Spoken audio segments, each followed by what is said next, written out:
I wanted to introduce the panelists, but allow them also to give you a little bit of background of who they are, what they do, and where they think the market's going to start to go here. So I'm going to start at the end here with Brian Kelly. Many of you, I think a couple of you know who Brian Kelly is in the room and have worked with Brian.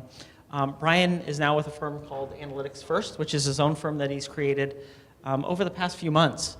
Brian, for many of you that know Brian, know him from Inforum.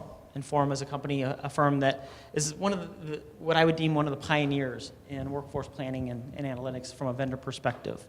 About, 9 months ago? Yep. Inforum was sold to SuccessFactors. So now Brian's on his own. So Brian, do you want to just share a little 2 minutes around yourself, what you do, Sure. what you like? Yeah, absolutely. Thank you. I love spending time with Jason Corsello, so that's first and foremost. People need to know that. That's what you wanted me to say? Thank you. Okay. It's perfect. No, I founded a firm, Analytics First, and that's really just a placeholder to help organizations start down the journey or optimize the journey in workforce analytics and planning. Prior to that, I was president of Inforum from 2005 until our acquisition by SuccessFactors in July of last year. I left the firm in October of last year. Prior to that, ran another analytics firm called DoubleStar, I think precursor to a SaaS delivery model.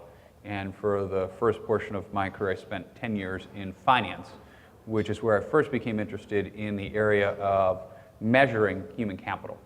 And financial professionals think they can put a number to everything.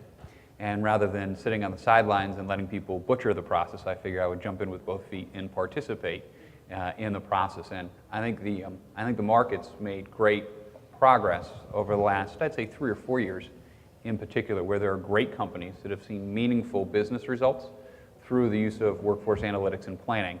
And I think it's through a lot of hard work and sweat equity of people like yourselves that are in the room, people like Jack, people like Al, that are leading the charge. So it's exciting for me to see a session like this and to learn from all of you. Great. Thank you, Brian. Next up in the middle, many of you, I'm sure, know Dr. Jack Fitz-Enz. Jack is known as the father of human capital management, strategy, and measurement. You're now just released your 12th book? 12th book. 12th. Last year released his 12th book. The guy that knows most about the topic, but more recently, he spent a lot of time around predictive analytics. So Jack, feel free to introduce yourself better than I. Well, you pretty well covered 30 years. I wrote a paper in 1978 called The Measurement Imperative for Personnel Journal, which is now Workforce Management. And that's what I've been doing for the last 30-some years, is working on measurement and trying to bring it from the most basic level through benchmarking and out into predictive analytics and tie it up with things like planning and so forth. So that's my interest. I'm pretty much focused here. Like you, I didn't start out in HR. I spent 10 years in sales and marketing jobs, and one day made the wrong turn and ended up in the training department of Wells Fargo Bank. And found out that they were isolated physically as well as spiritually and every other dimension from the rest of the bank. I didn't know why, and it was because they didn't have a language in which they could describe the value that they were creating, if any. And so rather than, I had 2 choices, either get out or do something about it, and I made the wrong choice. And I tried to do something about it. And so over a number of years, I developed some basic methodology around measurement to show that we actually were creating some value from the HR function. Doesn't make any sense to me that someone would create a function which is nothing but an expense center.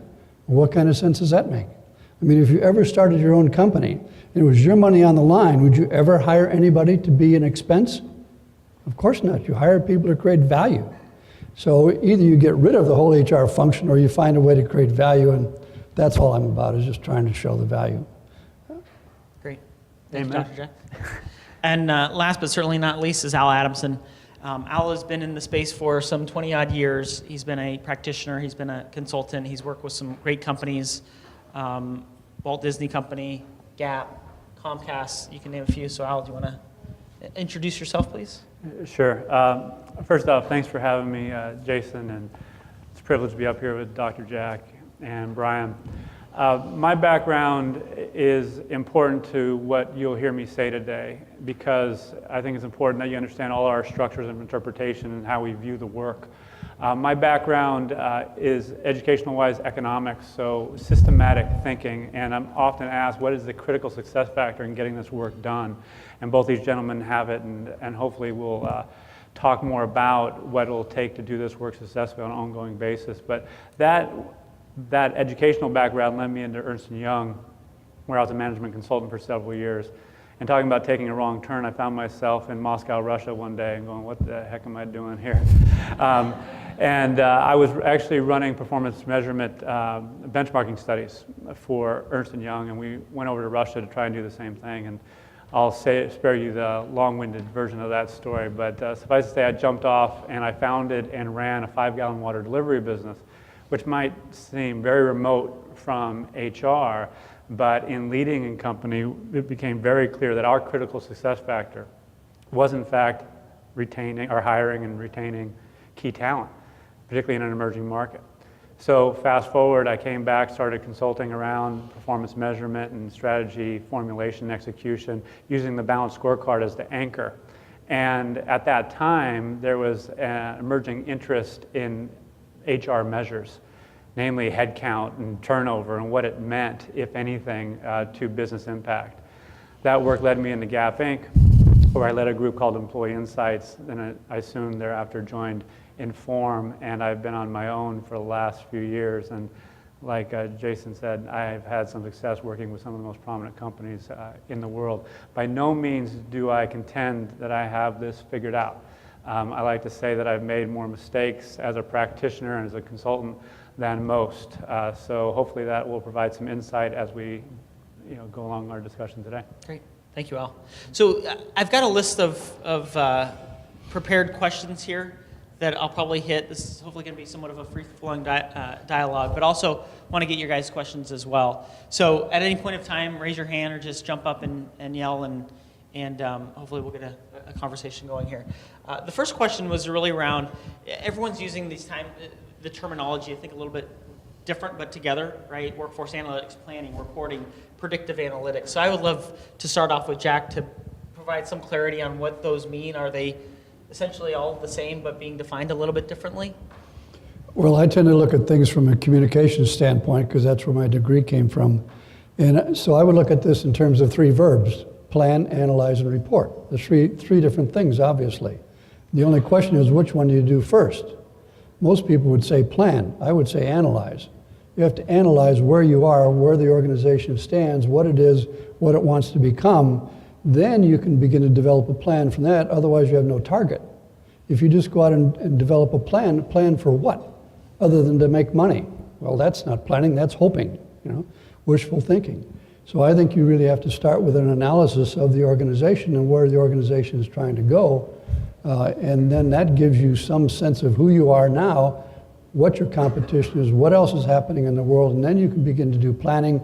And then after that, you can go in and analyze whatever kinds of results you've developed, and then you can create reports from that and then recycle the whole thing. But that's where I look at it, as the 3 verbs and which one comes first. And how about predictive analytics? Can you describe what you mean by predictive analytics? Yeah, well, I think, again, it's the word predictive versus descriptive. We went from basic metrics to descriptive analytics, which is what happened. Here's the data. Our costs went up or down on some particular function we did, and that's fine, and that's what accounting does. It tells you what happened before. It's descriptive analysis, and the question or the issue is, I can't do anything about that. That was yesterday, the last quarter, last year. What I really have to manage for is tomorrow, and that's what I call it managing tomorrow today. So that's where you need predictability. You need to pull together some data, and there are various metrics which are highly predictive of what's likely to happen tomorrow. And we can talk about that a little bit later, but that's the whole idea, is trying to manage tomorrow, not yesterday. May I hug you?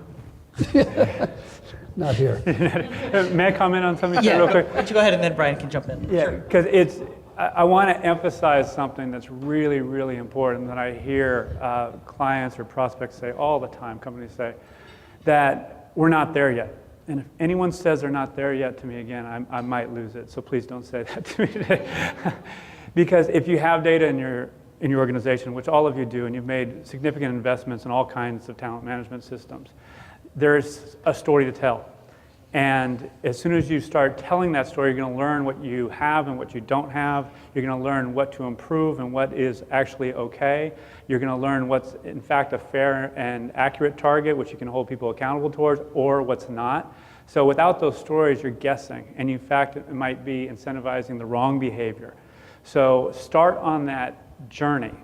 Please don't tell yourself or anybody else that you're not there yet. And if you take away anything from this session, hopefully it's that. So, well, Al, what happens if the data is not good? Which you Then probably you- hear every day, right? Well, our data is not good. It's not very valid. We don't have trust in the data. The individual who should determine whether or not the data is good is the researcher, him or herself. Okay.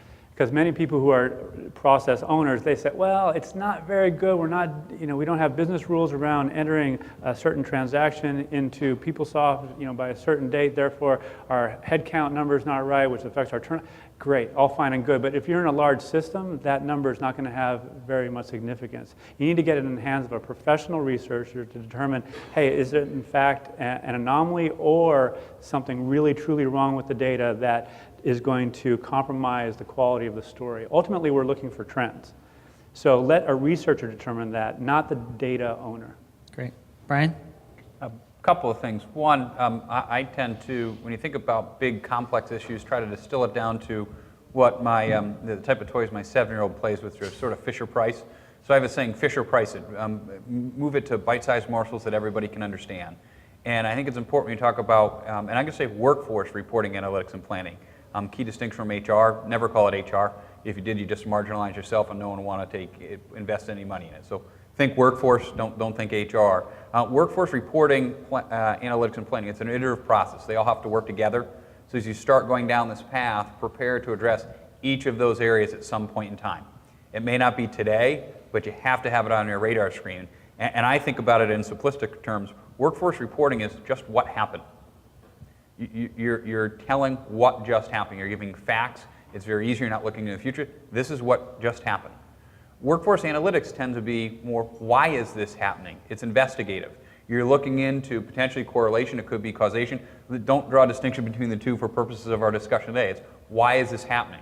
It's bringing in multiple pieces of data. You can get predictive around there, and that can be a good thing, but don't overcomplicate it. Why is this happening?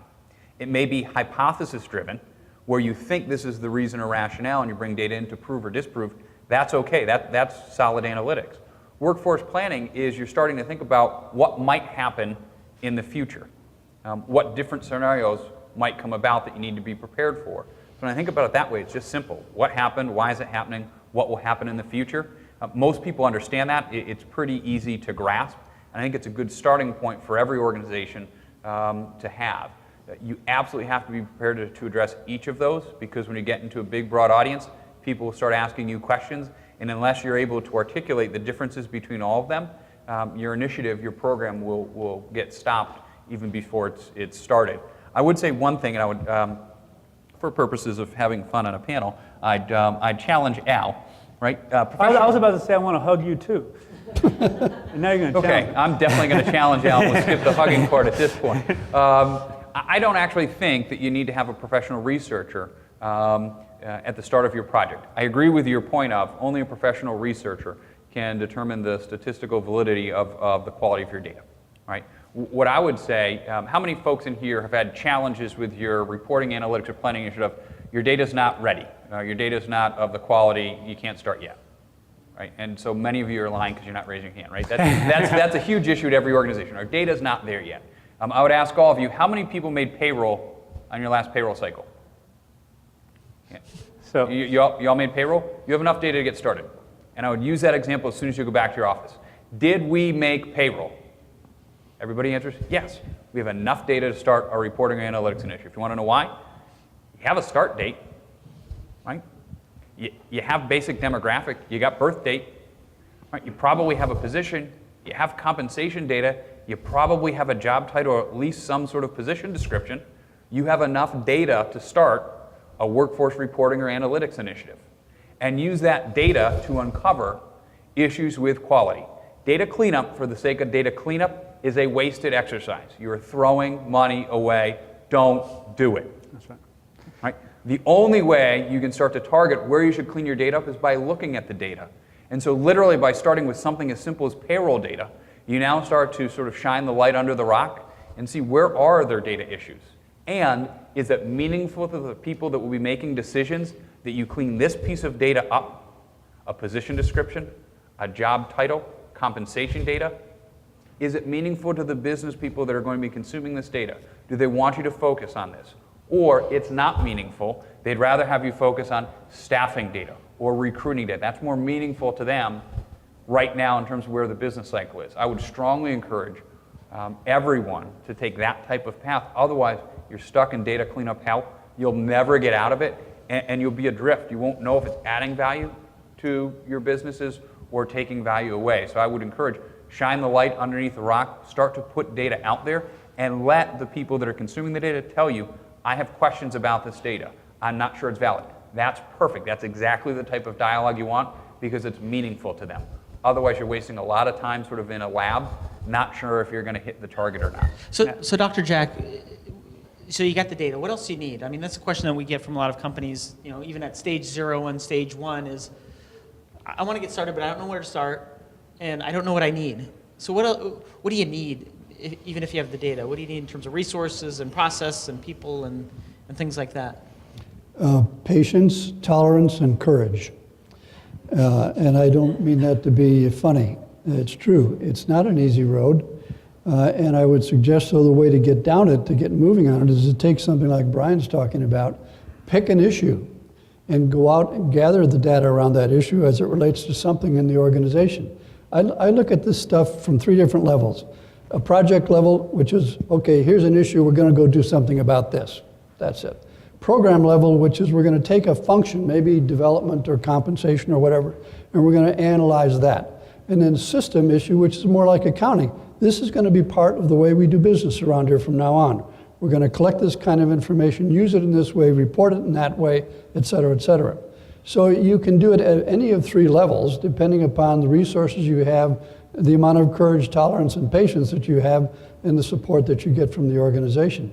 So that's, to me, that's where you have to start. There's a lot of passive resistance and some real resistance out there to this kind of stuff for a lot of reasons we don't need to go into.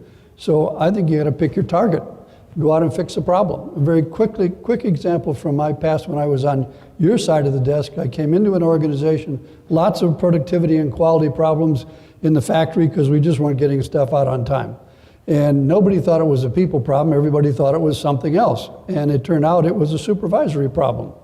Went on to into the factory, into the plant floor, determined that clearly what the problem was, the supervisors didn't know how to do their job because we were growing very rapidly.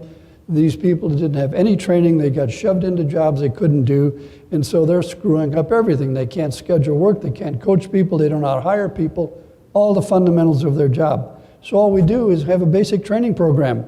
And I go into lots of other things around it, but came out of it saying, all right, we did this. We had a control group and a test group. We tracked some data before and after. It's a simple experiment. And we were able to show a 16.6 statistically differential that showed that training was the only thing that made any difference, and things were getting better. Productivity, quality, retention were all going in the right direction. So we just isolated a problem, fixed that problem, and then the door opened and they said, well, could you do something about this? Could you do something about that? Last word, Henry Kaiser said about 75 years ago, find a need and fill it. And then you'll find another need and you can fill that one later. But get focused. Don't try to save the world unless you have total support from the organization. Great. Al, anything that Jack or Brian missed there? No, not missed. I'll just qualify and add to it. One of the challenges that you all might be facing, that I faced when I was in role, is the fact that there's no one dedicated to do the work that Brian and Jack are speaking about. Like, who is going to collect this data, aggregate it, assess whether or not it is of the quality in which it can be analyzed, package it, tell a story to in turn affect change. That is a full-time job. A lot of people don't want to hear that because they don't have someone dedicated on staff to do that. And frankly, and I say this with compassion, not as a criticism, there's many people who are in a leadership role within HR and out who cannot write the job description, let alone assess the right individual, onboard them, empower them with the right technologies, provide them with a career path, all the things that need to happen for someone to be successful. So again, I say that compassionately, not critically, because this person who is going to do this work needs to be focused. And I believe both Brian and Dr. Jack mentioned that term. And without that, if they're charged with pushing out reports in addition to doing this, if they're charged with fixing data quality issues in addition to doing analysis and/or planning, then the work's just not going to get done. It needs to be a priority. It needs to be a focus. Great.